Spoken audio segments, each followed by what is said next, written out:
guys, what's up and happy Friday. If you're new here, my name is Taylor, and if you've already seen some of my other videos, then welcome back. I hope everyone is having a wonderful day and is ready for another true crime video because that's what I got for y'all.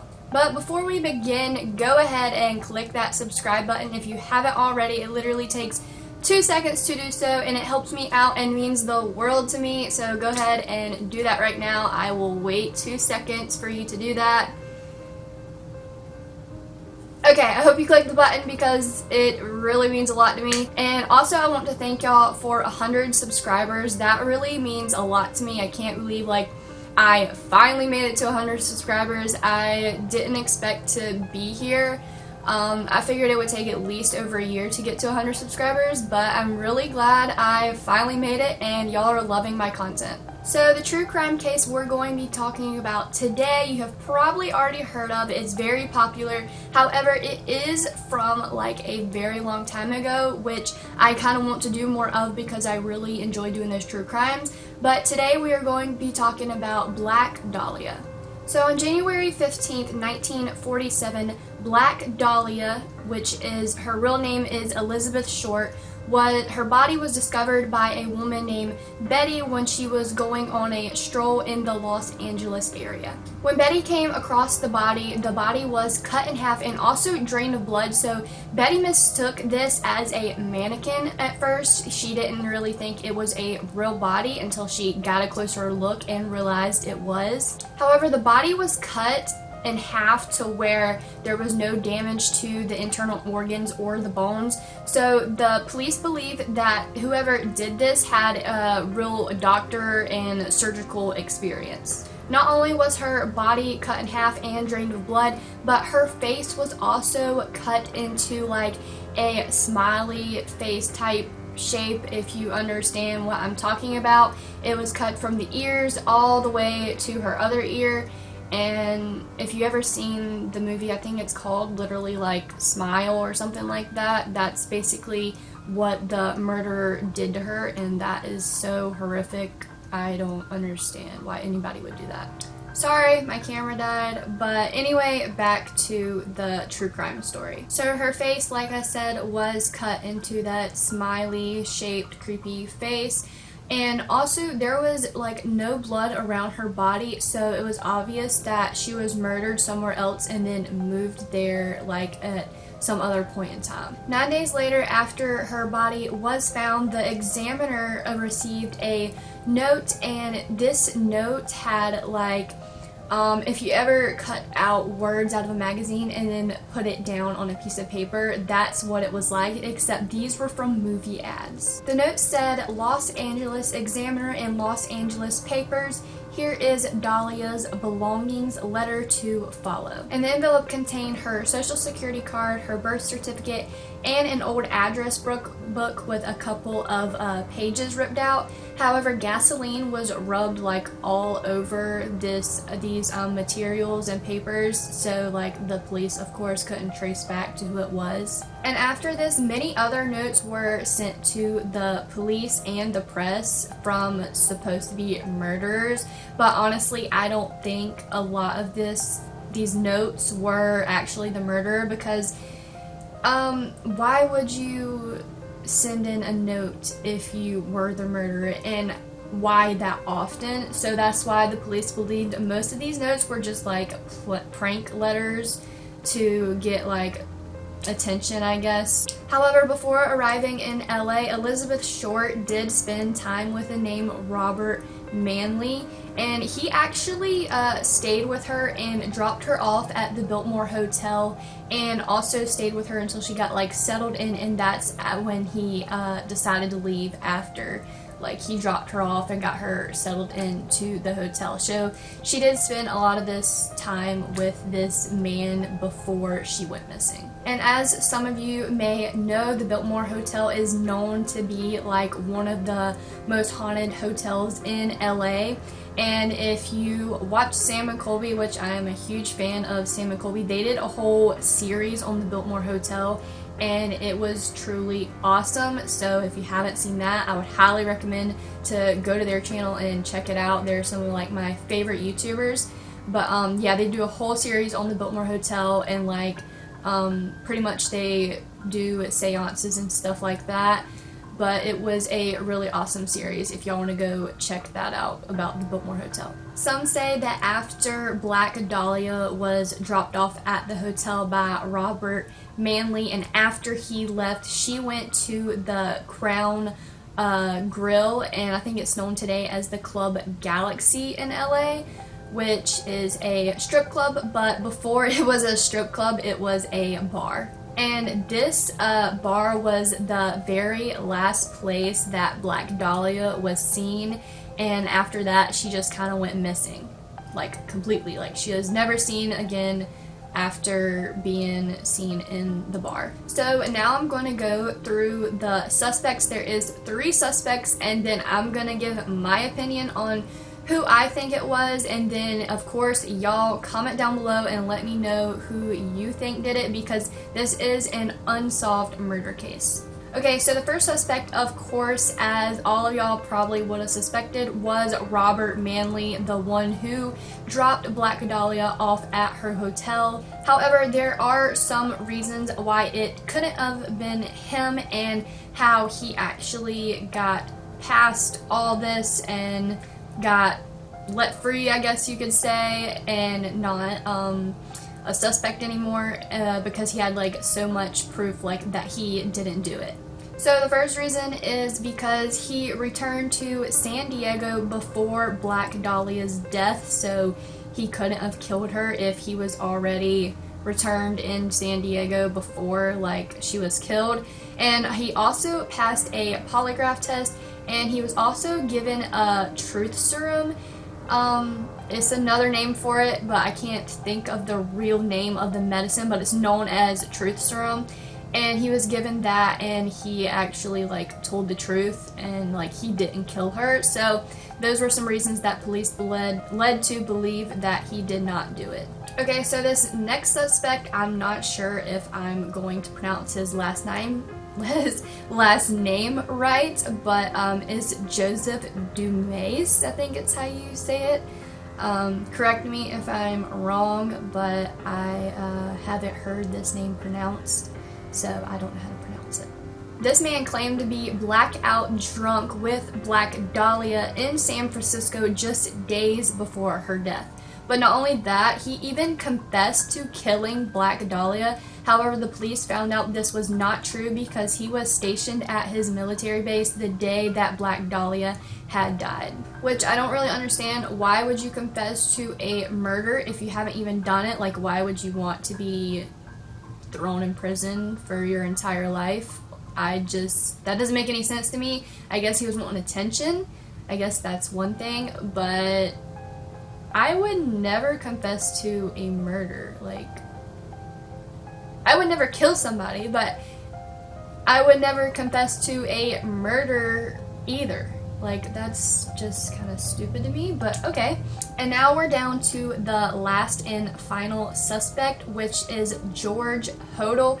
And I actually watched a whole documentary about him with my dad, and yeah, so let's just get into the reasons why he could have been the one to kill Black Dahlia. Okay, so to start off with, in George Hodel's house, there was a secret room that the children were never ever allowed to go in. Like, one of George's sons said that they would get in trouble if they went in that room. They were absolutely not allowed to go in it.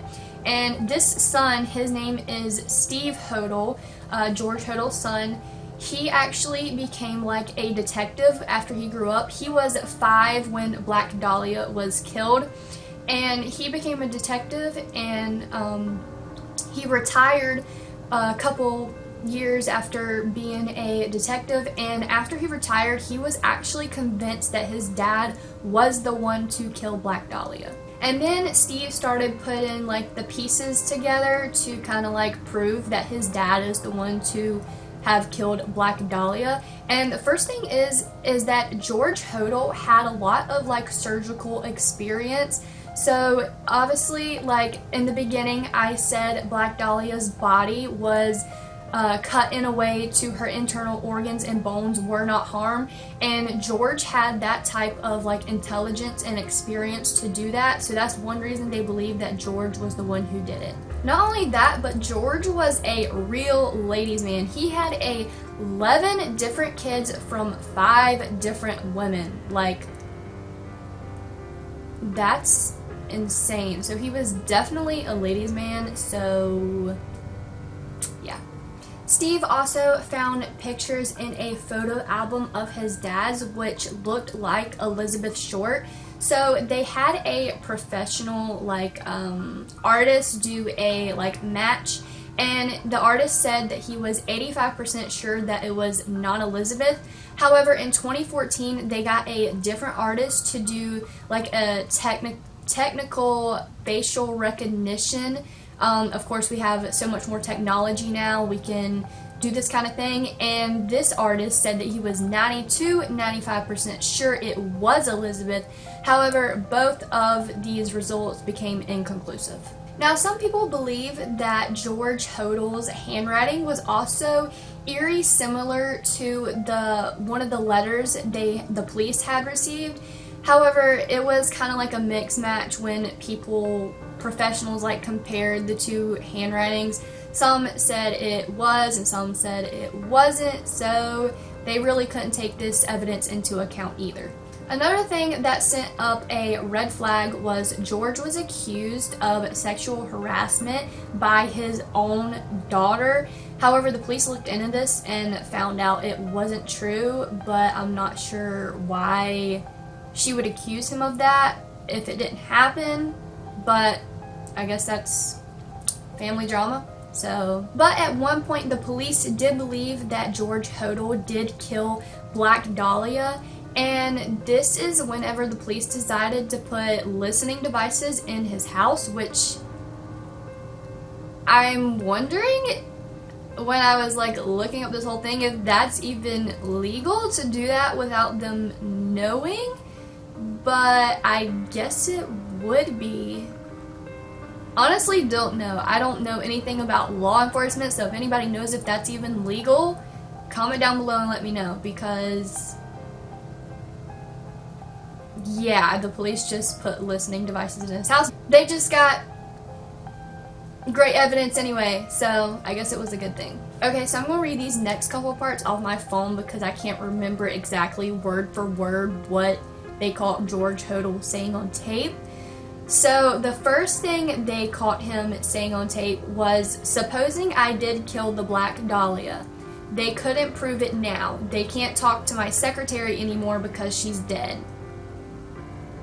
And this one just scares me like to death, because I'm kind of wondering, like, why is his secretary dead? Like, did he kill his secretary so the secretary wouldn't say anything to cover up the whole Black Dahlia thing, or did she just die from something else? Something I want to know, but maybe I'll find out soon, or y'all can tell me in the comments down below. That would be great. They also caught George Hodel saying, "This is the best payoff I've seen between law enforcement agencies, and I'd like to get a connection made in the DA's office." So these are two kind of things that the police caught George Hodel saying in his own home. The first one scares me the most, and I just want to know, like, what the heck is going on with that whole situation. But I'm definitely gonna look more into that. George's son, Steve, also even tracked down a case file where it said Elizabeth and George actually knew each other. Now, I don't know if this is true, but Steve Hodel said that it was, and that he tracked down this case file, so I'm assuming it is. Now, some people believe that George paid off the police, which the more I sat and thought about it, the more I also started to believe it. And because, like, all this information just kind of went missing, and honestly, I think the only way that could happen is if the police got rid of it, and I don't think they would completely get rid of it unless George paid him off to get rid of it. Now, in 2012, Steve returned to his childhood home with a dog that could like detect human remains on the property, and they actually found human remains in the soil. So some of these samples were taken from the soil back to like a lab to like further testify it, and it actually came back that there was human remains on the property. However, even though this is not related to Black Dahlia directly, it does give us like more information that George Hodel was like not new to this murder thing. So he knew what he was doing, and yeah, so that just gave us more evidence that there were probably more bodies killed than just Black Dahlias. And I think when watching the documentary with my dad, there was actually evidence that he killed like a lot of girls. I don't really remember because it's been a long time since I've seen this documentary, but it was mainly women that he like took and killed, and that's why they found samples of human remains on the property. Steve wanted to keep looking for evidence on his old childhood property. However, this property is now privately owned, so Steve can't go on the property without, of course, getting in trouble and trespassing. So he went to LAPD and tried to get them to open up the investigation again to further investigate, and the LAPD refused to. They were like, no, like, we're not doing that, we're done.